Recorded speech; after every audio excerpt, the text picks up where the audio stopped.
खुलुमबाय बे समाव बडलेण्ड इंखं टेलिभिजननि स्टुडिअ आं मिथिका नार्जारी दिनैनि गाहाय रादाबफ्राव दङ। मसलपुराव बीपीएफ दोलोनि जयनिं हाबाफारि सा 774 लाइमोनफोरा बीपीएफ दोलोआव गोरोबहैदों। एसपी बडो हायर सेकेन्डारि स्कुलाव थाखो 6नि गुणोत्सवनि आनजादखौ होबथादों बर'नि माहारियारि आफादफोरा। उसु वमेन्स लीगआव बाक्सानि 3 गेलेगिरिफ्रा मेडेल आवथायदों।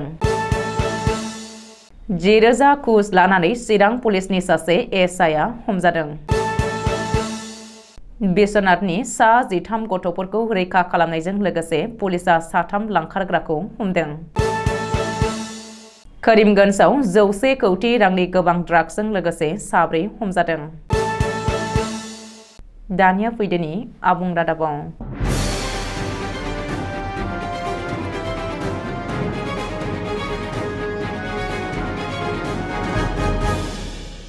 बाक्सा जिल्लानि सदर मसलपुराव बीपीएफ दोलोनि मोनसे जयनिं हाबाफारिया जानानै थाङो। बे जयनिं हाबाफारियाव सालबारि मसलपुर आरो बागानपारानिफ्राय खमैबो 774 जाखांफुनाय लाइमोनफोरा बीपीएफ दोलोआव आखाइ गोरोबहैनायखौ नुनो मोनो। बे जयनिं हाबाफारियाव बीपीएफ दोलोनि आफादगिरि आरो बीटीसीनि बारग' मावफुं सोद्रोमा हाग्रामा महिलारिया 2003 मायथाइयाव एबसुआ बीएलटीजों जानाय गोजोन गोरोबथाखौ मदद खालामाखैमोन। एनडीएफबीआबो बै समाव बेखौ मदद खालामाखैमोन। बेखौ हाग्रामा महिलारिया दिनै खौरां बिजोंनि गेजेरजों अजद लाबोयो। हाग्रामा महिलारिया आं थगायनाय नङा, मानोना सागानगिरिया आं मिथिगौ, आसाम सरकाराबो मिथिगौ होननानै बुङो। हाग्रामा महिलारिया प्रमद बर'नि सायाव अजद लाबोनानै बुङो दि प्रमद बर'नि आलादा बड'लेण्डनि थाखाय सोमावसारनाया मोनसे थुनफावथायसोमोन।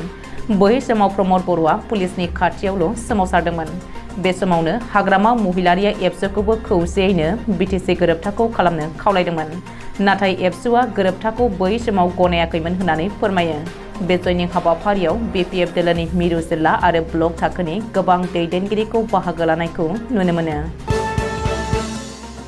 थारैनो सरकारा बर' बिजों आरो बर'नि माहारियारि आफादफोरखौ खेराइ मारला नामा? गले गले खावलायसेयावबो थाखो 6नि सानखान्थि आरो बिगियान आयदानि सोंथि बिलाइया मानो इंराजियाव फैखो? दिनै धेमाजि जिल्लानि सिमेन्टसापरियाव थानाय एसपी बडो हायर सेकेन्डारि स्कुलाव आसाम सरकारनि सोलोंथाइ बिफानजों खुंफुंजानाय गुणोत्सवआव थाखो 6नि बिगियान आरो सानखान्थि आयदानि सोंथि बिलाइया इंराजि रावाव फैनायनि थाखाय फरायसाफोरखौ आनजाद होनायनिफ्राय गोजानाव लाखिदों सिमेन्ट दख'रानि सिङाव थानाय गासै माहारियारि आफादफोरा। मख'जाथावदि आसाम सरकारखौ सिगां समनिफ्रायनो गले गले खावलायबोसेयावबो थाखो 6नि सानखान्थि आरो बिगियान आयदानि सोंथि बिलाइखौ इंराजियाव हरनायनि थाखाय गासै माहारियारि आफादफोरा गोथौयै दुखु मोननाय फोरमायदों आरो फरायसालिफोराव थांनानै आनजादखौ होबथानानै सरकारनि बेरेखायै खुद्रिनायखौ दिन्थिदों। बेबायदिनो दिनै सिमेन्ट दख'रानि सिङाव थानाय माहारियारि आफादफोर सिमेन्ट दख'रा दुलाराय बर' फरायसा आफाद, सिमेन्ट दख'रा इउबिपिअ, सिमेन्ट दख'रा आफोब, सिमेन्ट गुदि बर' थुनलाइ आफाद, सिमेन्ट दख'रा बारग' एनडीएफबी बायदि आफादफोरा खौसेयै थांनानै थाखो 6नि गुणोत्सवनि आनजादखौ होबथा होयो आरो थाखो 6नि फरायसाफोरखौ आनजाद होहोआलासेनो न'आव थिनहरो आरो थाखो 6नि सानखान्थि आरो बिगियान आयदानि सोंथि बिलाइखौ बर' रावजोंनो हरनो थाखाय सरकारखौ खावलायहरो। इस्ट जन खेल' इन्डिया उसु वमेन्स लीग 2024 इं मायथाइनि गेलेनाय बादायलायनायाव बाक्सा जिल्लानि 3 गेलेगिरिफ्रा मेडेल देरहानो हादों। क'क्राझार जिल्लानि साइ सेन्टाराव उसु एस'सिएशन अफ आसामनि बानजायनायाव थांनाय 3 जानुवारिनिफ्राय 6 जानुवारिसिम खुंजालांनाय अस्मिता खेल' इन्डिया इस्ट जन खेल' इन्डिया उसु एस'सिएशन वमेन्स लीग 2024 इं मायथाइनि गेलेनाय बादायलायनाया जानानै थाङो।